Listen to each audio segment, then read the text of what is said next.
Hi, football പ്ലേയേഴ്സിന് വളരെ important ആണ് gut health.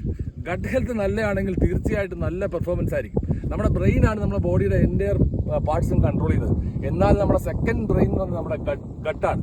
അതായത് നമ്മുടെ ഗട്ട് ഹെൽത്ത് ഇമ്പ്രൂവ് ചെയ്തില്ലെങ്കിൽ പ്ലേയേഴ്സിന് എപ്പോഴും പ്രശ്നം തന്നെയായിരിക്കും. കാരണം നമ്മൾ നല്ലൊരു മാച്ച് വരുന്നു, നമ്മളെല്ലാം ട്രെയിനിങ് എല്ലാം ചെയ്തു. ഈ ട്രെയിനിങ് എല്ലാം ചെയ്തതിന് ശേഷം നമ്മുടെ ഡൈജസ്റ്റീവ് സിസ്റ്റം മോശമായി കഴിഞ്ഞാൽ തീർച്ചയായിട്ടും അത് നമ്മുടെ പെർഫോമൻസിനെ ബാധിക്കും. അതുകൊണ്ട് നമ്മുടെ ഗട്ട് ഹെൽത്ത് ഇമ്പ്രൂവ് ചെയ്യുക. ഗട്ട് ഹെൽത്ത് എന്ന് വെച്ചാൽ നമ്മുടെ ഗുഡ് ബാക്ടീരിയ, നമ്മുടെ ഡൈജസ്റ്റീവ് സിസ്റ്റത്തിലുള്ള ഗുഡ് ബാക്ടീരിയയുടെ അളവ് കൂട്ടുക. അത് ഫുട്ബോൾ ട്രെയിനിങ്ങിലൂടെ നമ്മുടെ ഗട്ട് ഹെൽത്ത് ഇമ്പ്രൂവ് ചെയ്യും. എന്നാലും നമ്മൾ പ്രോപ്പർ ന്യൂട്രീഷനിലൂടെ നമ്മുടെ ഗട്ട് ഹെൽത്ത് ഇമ്പ്രൂവ് ചെയ്യാം. അതിനാണ് പറയുന്നത് പ്രോബയോട്ടിക്സ്. അതായത് നമ്മുടെ ഗട്ടിലുള്ള ലിവിങ് ബാക്ടീരിയ, ഡൈജസ്റ്റീവ് സിസ്റ്റത്തിലുള്ള ലിവിങ് ബാക്ടീരിയ, ഈ പ്രോബയോട്ടിക്സ് ഇമ്പ്രൂവ് ചെയ്യുമ്പോൾ ഓട്ടോമാറ്റിക്കലി നമ്മുടെ പെർഫോമൻസ് ഇമ്പ്രൂവ് ചെയ്യുന്നു. കാരണം നമ്മുടെ ബോഡി ഹെൽത്തിയായി മാറുകയാണ്. അതുകൊണ്ട് ഫുട്ബോൾ പ്ലേയേഴ്സ് എല്ലാം ഗട്ട് ഹെൽത്ത് ഇമ്പ്രൂവ് ചെയ്യുക, പ്രോബയോട്ടിക്സ് നിങ്ങളുടെ ഡയറ്റിൽ ഉൾപ്പെടുത്തുക.